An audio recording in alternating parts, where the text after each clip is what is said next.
Halo semua, jumpa lagi di channel EduHome.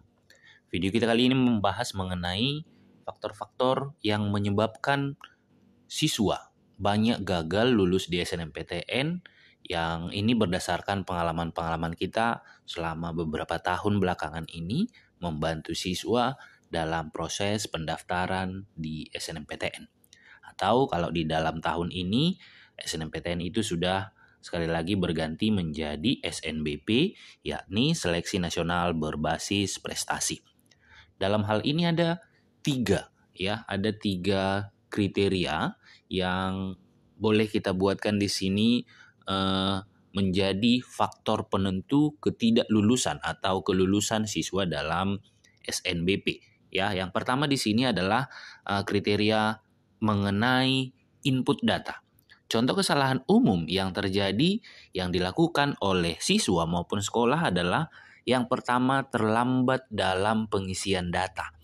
Ini yang sering dan juga sangat mungkin disepelekan oleh pihak sekolah.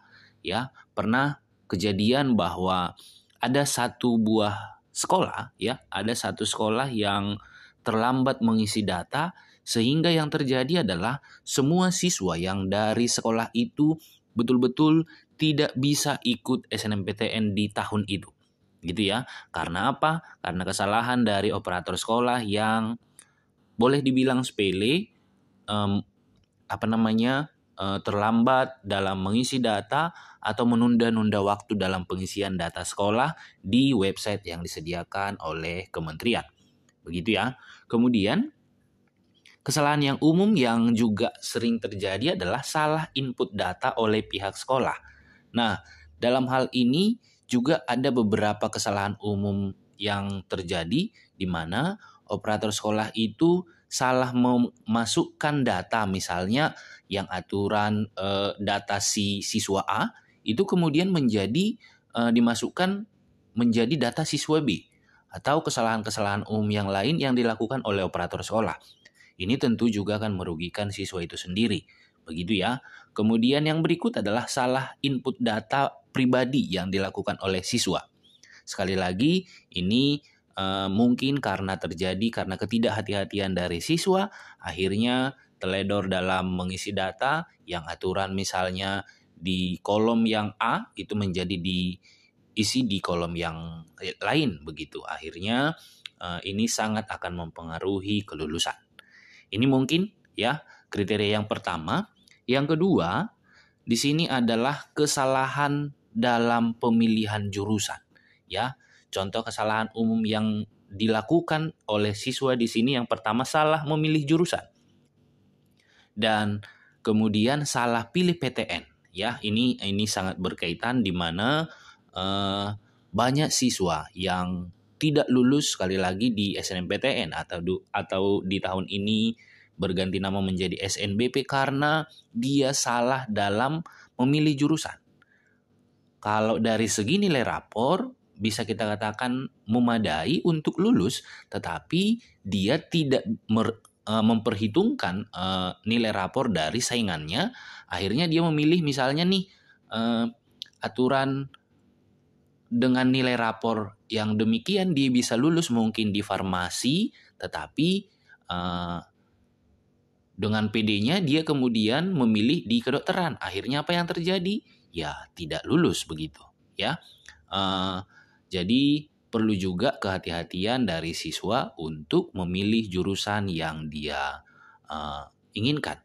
Dan kemudian yang berikut, kalaupun misalnya siswa ingin di kedokteran, boleh misalnya dipertimbangkan PTN-nya.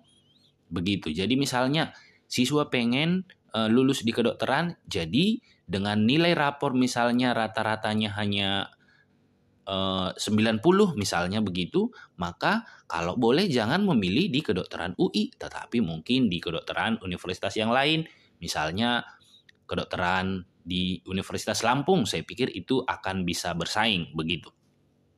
Jadi itu boleh dipertimbangkan menjadi pertimbangan masukan supaya nanti tidak salah atau memperbesar peluangmu untuk lulus di PTN.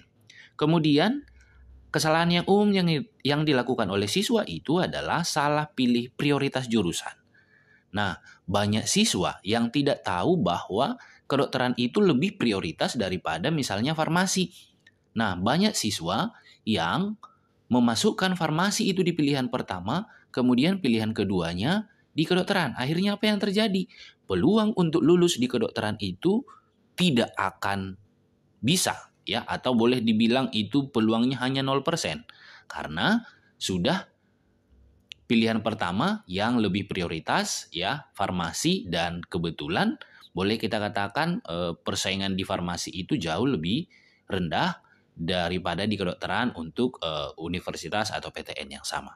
Jadi untuk prioritas jurusan itu perlu juga adik-adik untuk pahami lebih dalam supaya dalam penempatan pilihan pertama dan pilihan kedua itu bisa lebih maksimal, begitu. Kriteria yang ketiga adalah boleh kita sampaikan di sini kesalahan umum yang sering terjadi adalah yang pertama, bersaing dengan teman dari satu sekolah yang sama. Nah, kadang ada siswa yang memilih jurusan yang sama di PTN yang sama tetapi dari sekolah yang sama. Akhirnya apa yang terjadi? Siswa tersebut ya berarti adu-aduan nilai rapor. Nah, kalaulah misalnya nilai rapormu lebih tinggi, kemudian kenaikan nilaimu lebih bagus begitu, mungkin kamu akan punya potensi untuk lulus. Tetapi kalau misalnya nilaimu justru lebih rendah dari sainganmu, ya, yang dari satu sekolah, tentu itu akan sangat mempengaruhi di kelulusan. Jadi sebelum mendaftar, alangkah lebih baik nanti adik-adik untuk bertanya dengan teman-teman yang lain apakah memilih di PTN yang sama, di jurusan yang sama, supaya nanti bisa berunding atau memilih jurusan yang terbaik sesuai dengan pilihan dari masing-masing siswa. Intinya disarankan untuk tidak bersaing dengan teman dari satu sekolah. Kemudian yang berikut, tidak mempertimbangkan adanya alumni di PTN atau di jurusan tujuan kita. Jadi PTN itu tentu akan sangat mempertimbangkan jika misalnya sudah ada alumni dari sekolah kita di jurusan yang sama. Apalagi dengan misalnya nilai yang baik, ya, nilainya yang baik, kemudian alumninya juga perlakuan baik di jurusan itu tentu akan menjadi pertimbangan yang sangat mempengaruhi kelulusanmu nanti di PTN. Sebelum mendaftar, alangkah lebih baik juga adik-adik untuk mencari data kelulusan dari alumni dari sekolahmu di tiap-tiap PTN, begitu. Kemudian yang terakhir, yang tidak kalah penting adalah tidak mengenali diri sendiri. Nah, ini berkaitan erat dengan kriteria yang kedua mengenai salah dalam memilih jurusan dan salah prioritas jurusan, begitu. Banyak siswa yang tidak lulus ke PTN karena didasari oleh tidak mengenali diri sendiri, tidak mengenali nilai rapor, akhirnya dengan PD-nya, boleh kita katakan dengan dalam tanda kutip sombongnya, dia memilih di jurusan yang sangat-sangat tinggi dengan nilai yang standar. Akhirnya apa yang terjadi? Dia tidak lulus. Nilai rapor, ya, nilai rapor dengan nilai boleh kita katakan 85 ke atas, saya pikir itu masih punya peluang, bahkan 80 ke atas, ya, rata-ratanya itu masih punya peluang untuk lulus di PTN. Tetapi adik-adik memang betul-betul harus tahu diri, harus tahu kemampuan dari nilai rapormu, dan memilih jurusan dan PTN yang sesuai dengan nilai tersebut.